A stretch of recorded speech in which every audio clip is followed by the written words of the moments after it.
வணக்கம். சின்ன குரூப் சேனலுக்கு உங்கள் அனைவரையும் அன்புடன் வரவேற்கின்றேன். இன்றைய சமையலில் எளிமையாக அவசரமான தக்காளி தொக்கு. ஆமாங்க, 2 தக்காளி எடுத்துக்கோங்க, 2 வெங்காயம் எடுத்துக்கோங்க, ஒரு பச்சை மிளகாய் எடுத்துக்கோங்க.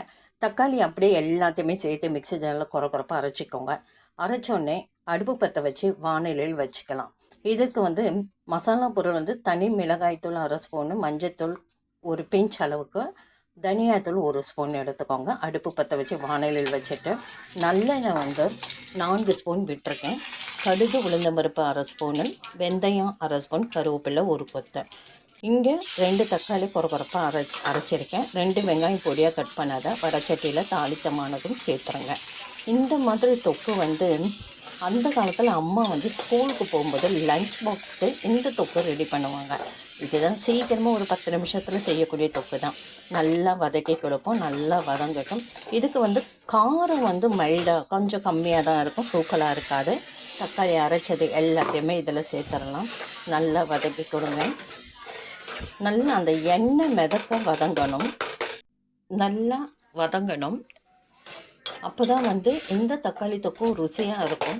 நமக்கு இந்த தக்காளி தொக்கு செய்கிறதுக்கு முக்கியமாக தக்காளி, வெங்காயம், பச்சை மிளகாய், அவ்வளோதான். மசாலா பொருள் 3 மசாலா பொருள் தான். இப்போ மசாலா பொருள் தனி மிளகாய்த்தூள், தனியாத்தூள், மஞ்சத்தூள் சேர்த்துட்டு நல்லா எண்ணெயில் வதக்கி கொடுங்க. இது கூட்டு பதத்தில் இருந்தால் தான் நல்லாயிருக்கும்.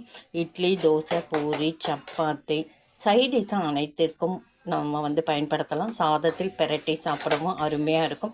தயிர் சாதம், சாம்பார் சாதம் தொட்டு சாப்பிட சொல்லவே வேண்டாம், அட்டகாசமாக இருக்கும். அந்த காலத்தில் அம்மாலாம் இப்போ பாருங்கள், கொஞ்சம் தேவையான அளவு நான் 1 கிளாஸ் கிட்ட தண்ணி விட்டுருக்கேன். 2 பேருக்கு ஏற்ற மாதிரி 1/2 ஸ்பூனுக்கு கொஞ்சம் குறைச்சி உப்பு சேர்த்துருக்கேன்.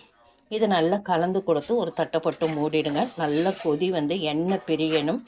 அதுக்கப்புறம் நம்ம இறக்கிக்கலாம். இப்போ நான் ரெடியாக எடுத்து நான் தட்டை போட்டு மூடிடுறேன்.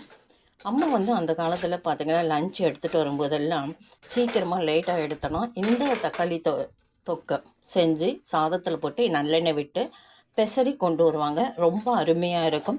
அதுலேயும் அவங்க ஸ்கூல் டைமில் உருட்டி கையில் கொடுக்குறதே ஒரு தனியான சுவையை கொடுக்கும். அவசரமாக வீட்டு வேலையெல்லாம் முடிச்சுட்டு இந்த ஒரு தக்காளி தொக்கை 20 நிமிஷத்தில் கூட நமக்கு பயன்படாது. 10 நிமிஷத்தில் வச்சு ரெடி பண்ணி ஒரு காயை பொறிச்சு எடுத்துன்னு வந்துடுவாங்க. இப்போ நமக்கு ரெடியாக எடுத்து இது பாருங்கள், எண்ணெய் பிரிஞ்சு ஸ்டேஜுக்கு வந்துடுது. இப்போ ஸ்டவ்வை ஆஃப் பண்ணிடலாம். சூப்பராக அருமையாக சட்டுன்னு வைக்கக்கூடிய தக்காளி தொக்கு ரெடி. நான் பவுலில் மாற்றிக்கிறேன். இந்த வீடியோ பிடிச்சிருந்தால் லைக் பண்ணுங்கள், ஷேர் பண்ணுங்கள், சப்ஸ்கிரைப் பண்ணுங்கள், கமெண்ட் பண்ணுங்கள். நன்றி. ஒரு நிமிஷம். எளிமையான இன்றைய சமையல் ஒயிட் ரைஸ், கெட்டி தயிர், எளிமையான தக்காளி தொக்கு, அடுத்து முருங்கைக்கீரை பொரியல். நன்றி.